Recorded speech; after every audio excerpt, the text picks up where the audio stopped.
নমস্কার, আপনারা দেখছেন হাই নিউজ। আমি শ্রীপর্ণা রয়েছে আপনাদের সঙ্গে। শুরু করছে আজকে নিউজ টুডে। শুরুতেই দেখে নেব আজকের হেডলাইন্স।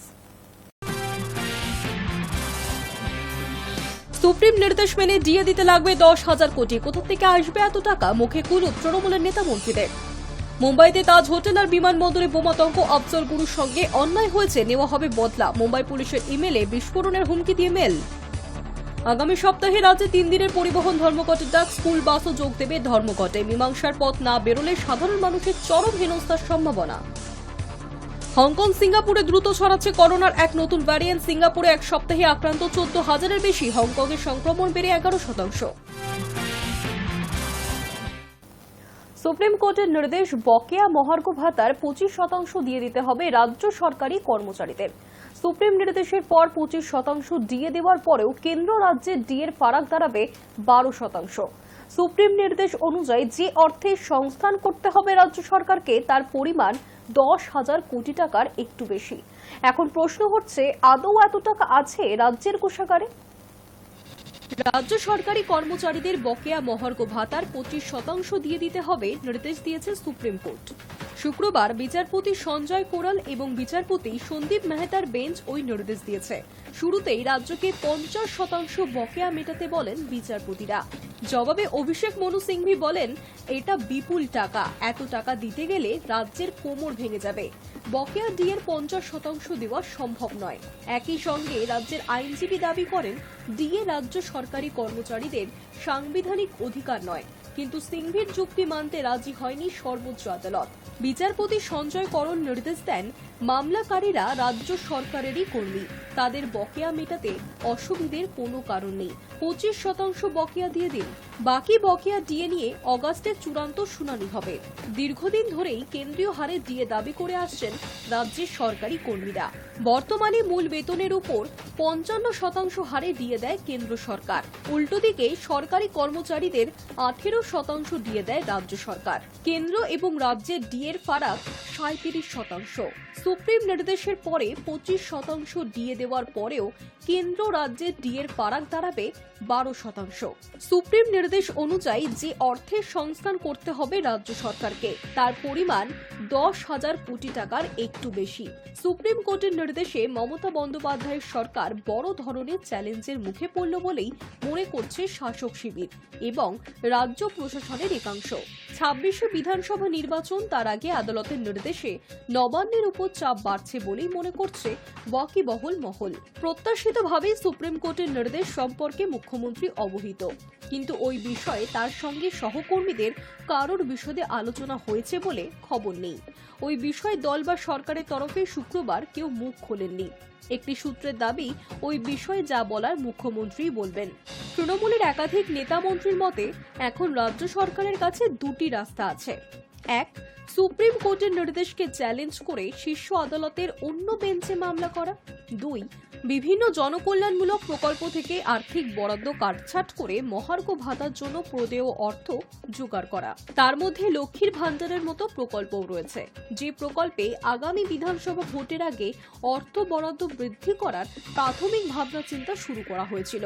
প্রথমটির সম্ভাবনা ক্ষীণ বলে একান্ত আলোচনায় মেনে নিচ্ছেন ওই নেতা মন্ত্রীরাই। দ্বিতীয় পন্থা নিতে হলে কি পদক্ষেপ করা যেতে পারে তার আভাস দিলেও কোন পথে তা কার্যকর করা যাবে তার হদিস তারা দিতে পারছেন না।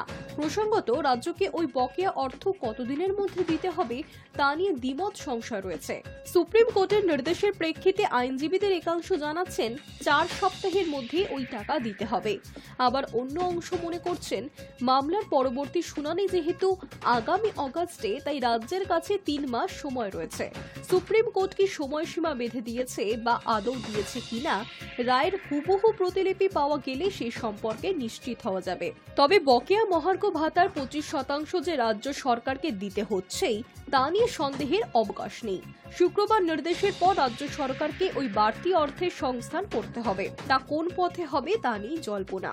সরকারের তরফে আইনি বিষয়টি যারা দেখছেন, তাদের একাংশের বক্তব্য, সুপ্রিম কোর্ট যেহেতু অন্তর্বর্তী নির্দেশ দিয়েছে, তা চ্যালেঞ্জ করে রাজ্য সরকার অন্য কোনো বেঞ্চে মামলা করবে, এমন সুযোগ বা সম্ভাবনা কার্যত নেই। তবুও আইনি দিকগুলি খতিয়ে দেখা হচ্ছে। অন্যদিকে রাজ্যের কোষাগারের অবস্থা তথৈবচ। বিভিন্ন জনমোহিনী প্রকল্প চালাতে গিয়ে সরকারকে কত ভেবেচিন্তে পা ফেলতে হচ্ছে সে কথা নিজেই প্রশাসনিক বৈঠকে বলে থাকেন মুখ্যমন্ত্রী। সম্প্রতি রিজার্ভ ব্যাংকের রিপোর্টের ভিত্তিতে কেন্দ্রীয় অর্থমন্ত্রক একটি তথ্য দিয়েছিল সংসদে। তাতে বলা হয়েছে, চলতি অর্থবর্ষের শেষে পশ্চিমবঙ্গের জিডিপির তুলনায় ঋণের হার 38% গিয়ে ঠেকতে পারে, আর ঋণের বোঝার নিরিখে পশ্চিমবঙ্গ দেশের মধ্যে ষষ্ঠ স্থানে। এই পরিস্থিতিতে বকেয়া মহার্ঘ ভাতার 25% দেওয়া সরকারের কাছে গোদের উপর বিস্ফোরণ সামিল। উন্নয়নশীল অর্থনীতিতে বৃদ্ধির গতি বজায় রাখতে আয়ের চেয়ে বেশি ব্যয় সবসময় খারাপ চোখে দেখেন না অর্থনীতিবিদদের বড় অংশ। তবে সেই ব্যয় মূলত সড়ক, সেতু বা বন্দরের মতো স্থায়ী সম্পদ তৈরি করতে ব্যবহারের উপর গুরুত্ব দেন তারা, কারণ তাতে দীর্ঘমেয়াদে আর্থিক কর্মকাণ্ড বাড়ে। সেই সূত্রে রাজস্ব আদায়ও বাড়ে রাজ্যের, যেমনটা রাজ্য করেছে গ্রামীণ সড়ক যোজনা বা 100 দিনের কাজের মতো প্রকল্পে। আবাস যোজনার প্রথম কিস্তির টাকা ইতিমধ্যেই উপভোক্তাদের কাছে চলে গিয়েছে। আগামী ডিসেম্বরের পরের কিস্তির টাকা দেওয়ার কথা। পথশ্রী প্রকল্পের কাজ বহু জায়গায় চলছে। এখন প্রশ্ন, বরাদ্দে কাটছাট হলে এই প্রকল্পগুলির কাজ কি আপাতত বন্ধ হয়ে যাবে? সব মিলিয়ে টানা পড়েনে রাজ্য। সমস্যা সমাধানে স্পষ্ট কোনো দিক নির্দেশ মিলছে না নেতা মন্ত্রীদের কথায়। High News network. বিকাশ ভবনের সামনে চাকরিহারারা নাটক করছেন, তারা আসলে টিভিতে মুখ দেখাতে চান। শনিবার এমনই মন্তব্য করলেন রাজ্যের পুর ও নগর উন্নয়ন মন্ত্রী ফিরহাদ হাকিম। তিনি জানিয়েছেন, মুখ্যমন্ত্রী মমতা বন্দ্যোপাধ্যায় চাকরিহারাদের আশ্বাস দিয়েছেন, তার উপর ভরসা রাখলেই সমস্যার সমাধান হয়ে যেত। অনেকেই তা করেছেন, কিন্তু কিছু মানুষ এখনো আন্দোলন করে যাচ্ছেন। সুপ্রিম কোর্টের রায় বিকাশ ভবনের সামনে আন্দোলন করে বদলানো যাবে না বলে মন্তব্য ফিরহাদের। মানুষের উপর অত্যাচার, এটা আন্দোলন হতে পারে না। মানুষ, আমি আমার অসুস্থতায় বাড়ি যেতে পারবো না, মায়ের অসুস্থতায় ওষুধ কিনতে যেতে পারবো না, আমি চাকরি করি বলে রাতভর আটকে থাকবো, এটা কোনো আন্দোলন হতে পারে না। যদি দুর্নীতির কারণে হয় সেটা সুপ্রিম কোর্টের কাছে আছে, তার বিচার সুপ্রিম কোর্ট করবে। সুপ্রিম কোর্টের যে বিচার যে ওনারা যেটা দিয়েছে সেটা একমাত্র বদলাতে পারে সুপ্রিম কোর্ট। বিকাশ ভবনে গিয়ে আন্দোলন করে সেটা বদলানো যায় না। Verdict of supreme court can be change only in supreme court. সুতরাং এটা তো নাটক হচ্ছে। একটানা 3 দিন বাস ধর্মঘটের ডাক দিলেন রাজ্যের পরিবহন ব্যবসায়ীরা। বিভিন্ন দাবি রয়েছে তাদের, আর সেই সমস্ত বিষয় সরকারের কাছ থেকে কোনো সদুত্তর না পেলে পরের সপ্তাহে বৃহস্পতিবার, শুক্রবার এবং শনিবার কোনো বাসের চাকা গড়াবে না বলে হুমকি দিয়েছেন পরিবহন সংগঠনের নেতারা। বিষয়টির সময় নিষ্পত্তি না হলে সাধারণ মানুষকে চরম দুর্ভোগের মুখে পড়তে হতে পারে। আগামী 22 মে থেকে 24 মে পর্যন্ত রাজ্য জুড়ে টানা 3 দিন বাস ধর্মঘটের ডাক দিয়েছেন পরিবহন ব্যবসায়ীরা। এই ধর্মঘটে শুধু বাস ও মিনি বাসই নয়, স্কুল বাসও অংশ নেবে বলে জানানো হয়েছে বেসরকারি বাস মালিকদের পক্ষ থেকে। ফলে 3 দিন রাজ্যের বেসরকারি পরিবহন ব্যবস্থা কার্যত অচল হয়ে পড়তে পারে বলেই আশঙ্কা করা হচ্ছে। পরিবহন ব্যবসায়ীদের দাবি, সরকারের তরফে বহুবার প্রতিশ্রুতি দেয়া হলেও তা বাস্তবায়িত হয়নি। বারবার আর্জি জানানো সত্ত্বেও বাস মালিকদের দীর্ঘদিনের সমস্যাগুলির কোনো স্থায়ী সমাধান হয়নি। ফলে বাধ্য হয়ে এই প্রতিবাদে নামতে হচ্ছে।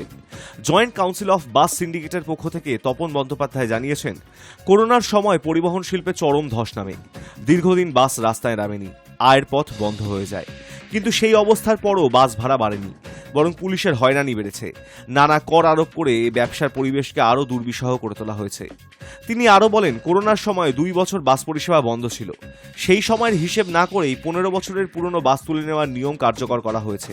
অথচ বাস মালিকরা সরকারের কাছে দাবি জানিয়েছিল ওই নিয়মে 2 বছরের ছাড় দেওয়া হোক, কিন্তু সে দাবি মানা হয়নি। তপনবাবুর দাবি, একাধিক বিষয় বঞ্চনার শিকার হতে হয়েছে পরিবহন ব্যবসায়ীদের, তাই বাধ্য হয়ে টানা 3 দিনের ধর্মঘট ডাকা হয়েছে। এই অবস্থায় যদি সরকারের তরফ থেকে কোনো ইতিবাচক সাড়া না মেলে, তাহলে ভবিষ্যতে আরও বৃহত্তর আন্দোলনের পথে হাঁটতে বাধ্য হব। সরকারের তরফ থেকে অবশ্য বাস মালিকদের ধর্মঘট প্রত্যাহারের আর্জি জানানো হয়েছিল। তবে ধর্মঘটের ঘোষণায় পরিষ্কার, পরিবহন ব্যবসায়ীরা আপাতত নিজেদের অবস্থানে অনড়। তাদের বক্তব্য, যতক্ষণ না দাবিগুলির সদুত্তর পাওয়া যাচ্ছে ততক্ষণ ধর্মঘট থেকে পিছু হটার কোনো প্রশ্নই নেই। এই পরিস্থিতিতে সাধারণ যাত্রীদের চরম দুর্ভোগে পড়ার আশঙ্কা তৈরি হয়েছে, কারণ ধর্মঘটের দিনগুলি কোনো ছুটির দিন নয়। নয়। বৃহস্পতিবার থেকে শনিবার অফিস ও স্কুল খোলা থাকবে। ফলে বাস বন্ধ থাকলে বহু মানুষকে বিকল্প পরিবহনের উপর নির্ভর করতে হবে, যা যথেষ্ট কঠিন হতে পারে। পরিবহন সংশ্লিষ্টরা মনে করছে, দ্রুত কোনো সমাধানে না পৌঁছলে রাজ্যের পরিবহন ব্যবস্থায় বড়সড় ব্যাঘাত ঘটতে পারে। এখন দেখার শেষ মুহূর্তে সরকার ও পরিবহন ব্যবসায়ীরা আলোচনার মাধ্যমে কোনো সমাধানে পৌঁছতে পারেন কিনা। High News Network. যুবকের গলাকাটা দেহ উদ্ধারকে কেন্দ্র করে ব্যাপক চাঞ্চল্য। ঘটনা লেদার কমপ্লেক্স থানার কাটাতলা এলাকায়। শনিবার সকালে নলবনের বাঁধের উপরে একটি হোটেল কর্মীর দেহ দেখতে পান স্থানীয় বাসিন্দারা। গলা কেটে খুন করা হয়েছে ওই যুবককে। প্রাথমিক তদন্তে এমনটাই অনুমান পুলিশের। যে জায়গা থেকে দেহ উদ্ধার হয়েছে সেখানেই মাটিতে পড়েছিল চাপচাপ রক্ত। পাশে ছিল জুতো, মানিব্যাগ, রুমাল। ঘটনাকে কেন্দ্র করে চাপানোতো চলছে এলাকার বাসিন্দাদের মধ্যে। মৃত্যুর আসল কারণ খুঁজতে এলাকার বাসিন্দাদেরও জিজ্ঞাসাবাদ করছে পুলিশ। মৃত যুবকের বাড়ি কোথায়, তাদের সঙ্গে কার সঙ্গে তার পরিচয় ছিল, সবই তদন্ত করে দেখা হচ্ছে। খুনের পেছনে পুরনো শত্রুতা নাকি অন্য কোনো কারণ, সে বিষয়ে শুরু হয়েছে তদন্ত।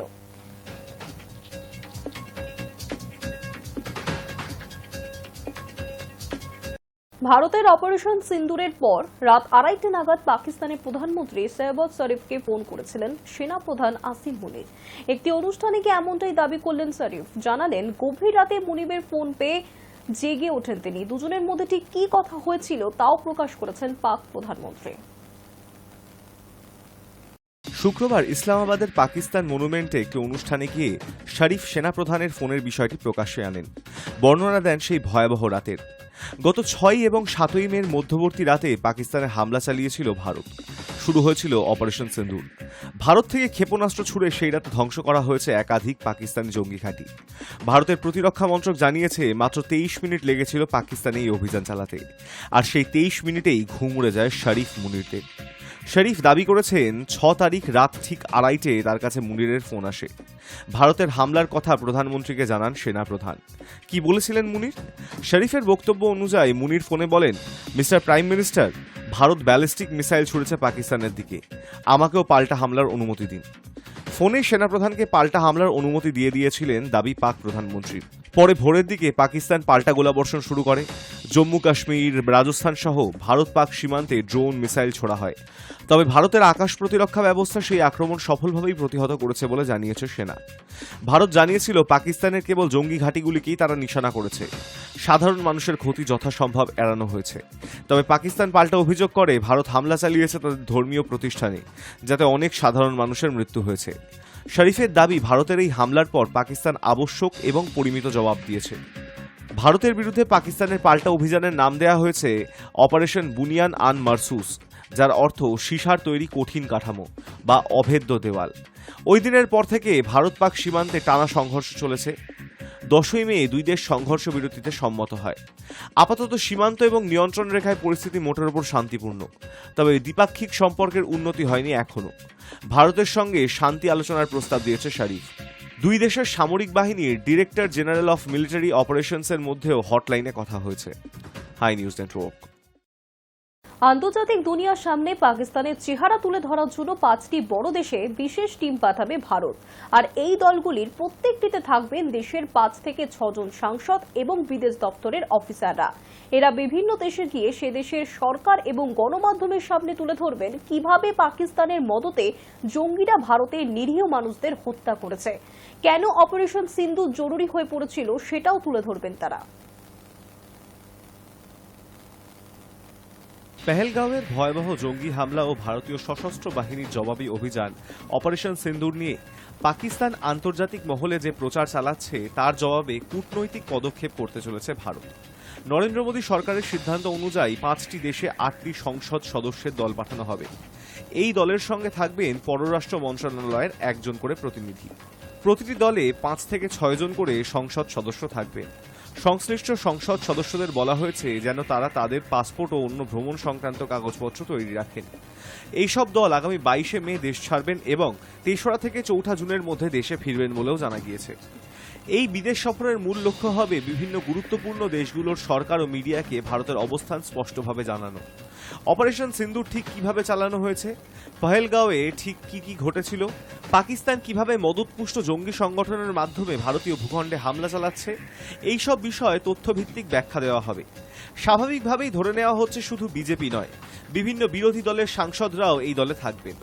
অর্থাৎ মোদি এই কৌশলে আন্তর্জাতিক শুধু নয়, দেশের ভিতরেও এই ছবি তুলে ধরতে চাইছেন। সব রাজনৈতিক দলের সমর্থনই তার কাছে আছে। কংগ্রেস এই প্যাচে কিছুটা অস্বস্তিতে পড়লেও জানিয়ে দিয়েছে কংগ্রেস সাংসদরা দেশের হয়ে এই প্রচারের কাজে অংশ নেবেন। राष्ट्रीय हित सर्वोपरि है। जो अभी अभी सुनने में आया है कि एक प्रतिनिधिमंडल अलग अलग देशों में भेजा जाएगा, बहुदलीय प्रतिनिधिमंडल सांसदों का, इसमें जरूर कांग्रेस पार्टी अपनी जो सांसद हैं उसको नियुक्त करेंगे।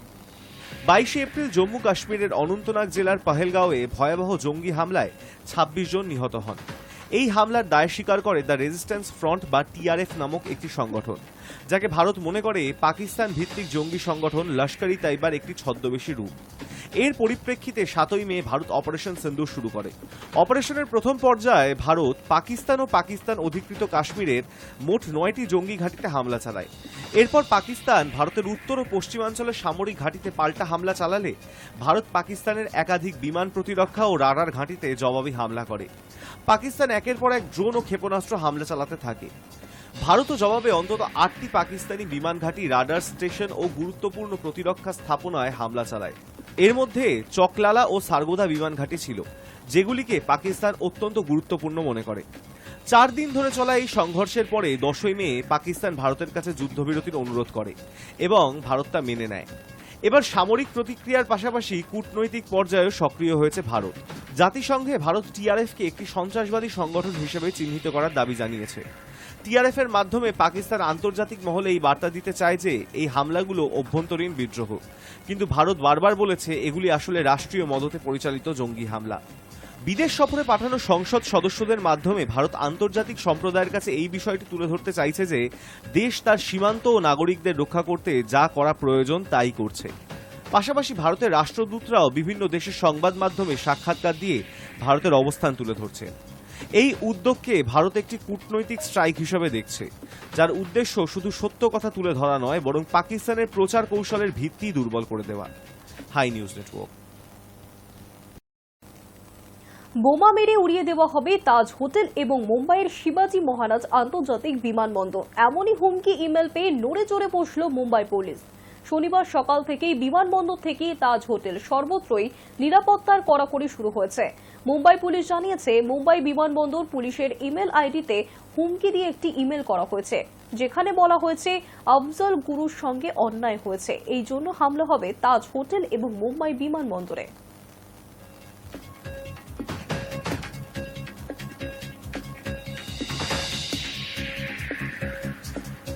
নতুন করে চোখ রাঙাচ্ছে করোনা। হংকং এবং সিঙ্গাপুরে তীব্র গতিতে বাড়ছে করোনার এক নতুন প্রজাতির সংক্রমণ। আরও চিন্তার বিষয়, এই নতুন ভ্যারিয়েন্ট প্রাণঘাতী। ইতিমধ্যেই মৃত্যুর ঘটনা ঘটেছে ওই দুই দেশেই। দ্রুত ভর্তি হচ্ছে হাসপাতালের বেড। বিশেষজ্ঞরা অবশ্য আশাবাদী এই নতুন ভাইরাস মারাত্মক বিপজ্জনক নয়, তবে সংক্রমণ থেকে বাঁচতে কিছু স্বাস্থ্যবিধি মানতে বলা হচ্ছে সেখানকার নাগরিকদের। হংকং ও সিঙ্গাপুরে আবার বাড়ছে করোনা সংক্রমণ। নতুন ধরনের করোনা ভাইরাস JN1 এর কারণে এই সংক্রমণ বাড়ছে বলে জানাচ্ছেন চিকিৎসকেরা। দ্রুত ছড়িয়ে পড়ছে ভাইরাস, অনেকেই হাসপাতালে ভর্তি হচ্ছেন। হংকংয়ের স্বাস্থ্য দপ্তরের তথ্য বলছে, মার্চ মাসে যেখানে মাত্র 1.7% করোনা টেস্ট পজিটিভ হচ্ছিল, এখন তা বেড়ে 11.4% পৌঁছেছে। এই হারে সংক্রমণ গত বছরের তুলনায় অনেক বেশি। সেখানকার এক স্বাস্থ্যকর্তা বলেন, এখন হংকংয়ে করোনা সংক্রমণ অনেক বেশি হচ্ছে। সিঙ্গাপুরেও সংক্রমণ দ্রুত বাড়ছে। মে মাসের প্রথম সপ্তাহে প্রায় 14,200 জন আক্রান্ত হয়েছেন, যা আগের সপ্তাহের তুলনায় 28% বেশি। হাসপাতালেও রোগী বাড়ছে, তবে এখনকার ভাইরাস বেশি ভয়ঙ্কর নয় বলেই জানানো হয়েছে। নতুন ধরনের করোনা ভাইরাসে অনেক সময় আগের মতন উপসর্গ দেখা দিচ্ছে, যেমন জ্বর, কাশি, গলা ব্যথা, দুর্বল লাগা, শরীর ও পেশিতে ব্যথা। তবে কিছু নতুন উপসর্গ দেখা যাচ্ছে বলে জানাচ্ছেন চিকিৎসকেরা। কেন বাড়ছে সংক্রমণ? চিকিৎসকেরা বলছেন, যারা আগে আক্রান্ত হয়েছিলেন বা টিকা নিয়েছেন তাদের শরীরে রোগ প্রতিরোধ ক্ষমতা সময়ের সঙ্গে কমে গেছে, তাই তারা আবার সংক্রমিত হতে পারেন। করোনা আবার ছড়িয়ে পড়া ঠেকাতে যেসব পরামর্শ দেয়া হচ্ছে, বাইরে বের হলে মাস্ক ব্যবহার করা, ভিড় এড়ানো, নিয়মিত হাত ধোয়া, প্রয়োজনে আবার টিকা নেওয়া, সব মিলিয়ে হংকং ও সিঙ্গাপুরে ফের করোনা বাড়তে থাকায় চিন্তা বেড়েছে সাধারণ মানুষের মধ্যে। সরকারও সতর্ক হচ্ছে যাতে পরিস্থিতি আরো খারাপ না হয়। High News network. প্রবীণ কবি ও গীতিকার গুলজার সম্প্রতি তার দশকের কর্মজীবনের জন্য আরেকটি জাতীয় পুরস্কার পেলেন। 2023 সালের 58তম জ্ঞানপীঠ পুরস্কার অর্জন করলেন গুলজার। তবে শারীরিক সমস্যার কারণে কবি ও গীতিকার অনুষ্ঠানে যোগ দিতে পারেননি। পিটিআই সূত্রে খবর, রাষ্ট্রপতি দ্রৌপদী মুর্মু অনুষ্ঠানে জানিয়েছেন, আমি তাকে আমার তরফ থেকে শুভেচ্ছা জানাই। তিনি যেন শীঘ্রই সুস্থ ও সক্রিয় হয়ে উঠবেন এবং শিল্প, সাহিত্য, সমাজ এবং দেশে তার অবদান রাখতে পারবেন। রাজ্যের মুখ্যমন্ত্রী মমতা বন্দ্যোপাধ্যায়ের উদ্যোগে দীঘায় তৈরি হয়েছে জগন্নাথের মন্দির। এবার শোনা যাচ্ছে আরপিজি গ্রুপের উদ্যোগে কলকাতায় তৈরি হতে চলেছে তিরুপতি বালাজির মন্দির। ইতিমধ্যেই তিরুপতির দেবস্থানম ট্রাস্টের একটি প্রতিনিধি দল কলকাতায় এসে কয়েকটি সম্ভাব্য জমি দেখে গিয়েছেন। এর জন্য খরচ হতে পারে প্রায় 150 কোটি টাকা। তবে কিছু জটিলতা এখনো না কাটায় বিষয়টি সম্পূর্ণ চূড়ান্ত হয়নি। তিরুপতির বিখ্যাত ভেঙ্কটেশ্বর মন্দিরে 7 কোটি টাকা মূল্যের সোনার অলংকার দান করলেন আরপি সঞ্জীব গোয়েঙ্কা গ্রুপের প্রধান সঞ্জীব গোয়েঙ্কা। মন্দির কর্তৃপক্ষ জানিয়েছে, এই অলংকার ভেঙ্কটেশ্বর বা বালাজি দেবমূর্তির জন্য নিবেদিত হবে। এই দানের পিছনে একটি পারিবারিক প্রসঙ্গ রয়েছে। জানা গিয়েছে, সঞ্জীব গোয়েঙ্কার পিতা রামপ্রসাদ গোয়েঙ্কা একসময় তিরুমালা তিরুপতি দেবস্থানম ট্রাস্ট বোর্ডের সদস্য হতে চেয়েছিলেন। 1980 সালে তিনি তৎকালীন প্রধানমন্ত্রী ইন্দিরা গান্ধীর অনুমোদনে সেই পদে নিযুক্ত হন। তবে পরে তিনি সক্রিয়ভাবে বোর্ডে যুক্ত হতে পারেননি। এই ঘটনার প্রেক্ষিতে এখন আলোচনায় উঠে এসেছে সঞ্জীব গোয়েঙ্কা কলকাতায় তিরুপতি মন্দিরের অনুকরণে একটি নতুন মন্দির নির্মাণের পরিকল্পনা করছেন। আরপি সঞ্জীব গোয়েঙ্কা গ্রুপের তরফে জানানো হয়েছে, কলকাতার আশেপাশে একটি জমিতে মন্দির তৈরির জন্য পরিকল্পনা চলছে। ইতিমধ্যেই তিরুপতি মন্দির কর্তৃপক্ষের একটি প্রতিনিধি দল কলকাতায় পরিদর্শন করেছে এবং 4টি সম্ভাব্য স্থান পর্যালোচনাও করেছে। সূত্র অনুযায়ী নতুন মন্দিরটি হতে পারে সম্পূর্ণ বেসরকারি অর্থায়নে। এই প্রকল্পে গোয়েঙ্কারা কর্পোরেট স্পেশাল রেসপন্সিবিলিটি বা সিএসআর এর অর্থ ব্যবহার করতে চাইলেও সরকারি নিয়ম অনুযায়ী ধর্মীয় প্রতিষ্ঠান নির্মাণে সিএসআর তহবিল খরচ করা যায় না। টিটিডির হিসেব অনুযায়ী 2023-24 অর্থ বছরে তারা মোট 1031 কেজি সোনা পেয়েছে, যার বাজার মূল্য 773 কোটি টাকা। চলতি বছরে গোয়েঙ্কারা একাই দিলেন 7 কোটি সোনা। এই অলংকার ভেঙ্কটেশ্বরের বিশেষ উৎসব বা পুজোয় ব্যবহার হতে পারে বলে মন্দির সূত্রে জানা যাচ্ছে। তবে কলকাতায় তিরুপতির আদলে নতুন মন্দির নির্মাণের বিষয়টি এখনও প্রাথমিক পর্যায়ে রয়েছে। চূড়ান্ত সিদ্ধান্ত ও অনুমোদনের অপেক্ষায় আছে গোয়েঙ্কা গোষ্ঠী। মন্দির নির্মাণ হলে তা দক্ষিণ ভারতের বাইরে ভেঙ্কটেশ্বরের একটি গুরুত্বপূর্ণ উপাসনা স্থল হিসেবে গড়ে উঠতে পারে। এই দান এবং মন্দির নির্মাণের পরিকল্পনা ঘিরে কলকাতার ধর্মপ্রাণ হিন্দু সমাজে আগ্রহ তৈরি হয়েছে। তিরুপতির মতো মন্দির কলকাতায় হলে তা ধর্মীয় পর্যটনেরও একটি নতুন কেন্দ্র হতে পারে বলে মনে করা হচ্ছে। High News Network. জ্যাভলিন থ্রোয়ে ইতিহাস করলেন ভারতের সোনার ছেলে নীরজ চোপড়া। দীর্ঘ প্রতীক্ষার অবসান ঘটিয়ে 90 মিটারের মাইল ফলক অবশেষে টপকে গেলেন। সে পারল। দীর্ঘ প্রতীক্ষার অবসান ঘটিয়ে 90 মিটারের দুর্ভেদ্য মাইল ফলক অবশেষে টপকে গেলেন নীরজ চোপড়া। শুক্রবার দোহায় ডায়মন্ড লিগে প্রথম স্থান দখল করতে না পারলেও ব্যক্তিগত লক্ষ্যে অনায়াসে পৌঁছে গেলেন দেশের সোনার ছেলে। নিজের তৃতীয় চেষ্টায় 90.23 মিটার থ্রো করেন নীরজ, আর সেই সঙ্গে প্রথম ভারতীয় জ্যাভলিন থ্রোয়ার হিসেবে ঢুকে পড়েন ইতিহাসের পাতায়। 2022 সালে স্টকহোম ডায়মন্ড লিগে নিজের কেরিয়ারের সেরা 89.94 মিটার থ্রো করেছিলেন তিনি। এবার সেই রেকর্ড ছাপিয়ে 90 মিটার পার হওয়ার স্বপ্ন পূরণ করলেন অলিম্পিকে জোড়া পদকজয়ী তারকা। তবে দুর্দান্ত পারফরমেন্স থাকা সত্ত্বেও দ্বিতীয় স্থানেই শেষ করতে হলো তাকে। জার্মানির জুলিয়ান ওয়েবার তাকে পিছনে ফেলে সেরা হয়ে যান। 91.06 মিটার থ্রো করেন তিনি। তবে দ্বিতীয় হলেও নীরজ আরও একবার ভারতীয়দের বুক গর্বে চওড়া করলেন। কবে তিনি 90 মিটার পার করেন সেদিকেই তাকিয়েছিল গোটা দেশ। এমনকি অলিম্পিকে সোনা জিতলেও এতদিন ব্যক্তিগত লক্ষ্য পূরণেই ব্যর্থ হচ্ছিলেন তিনি। তবে নতুন কোচের তত্ত্বাবধানে অবশেষে স্বপ্ন বাস্তবায়িত হলো। এই সাফল্যের পর থেকেই শুভেচ্ছার বন্যায় ভাসছে নীরজ। এক্স হ্যান্ডেলে তাকে শুভেচ্ছা জানিয়েছেন প্রধানমন্ত্রী নরেন্দ্র মোদীও। এবার কি লক্ষ্য আরো বড়, তার মুখ থেকে এখনো উত্তর মেলেনি। তবে সোনার ছেলেদের কি থামিয়ে রাখা যায়? It's little bit bittersweet actually. I'm very happy for 90 meters, but it happened with me also when I broke national record in Turku with over 89 meters, and also in Stockholm I threw 89.94. I was always second, and also here I broke national record and second today. But I'm very happy for Julian also.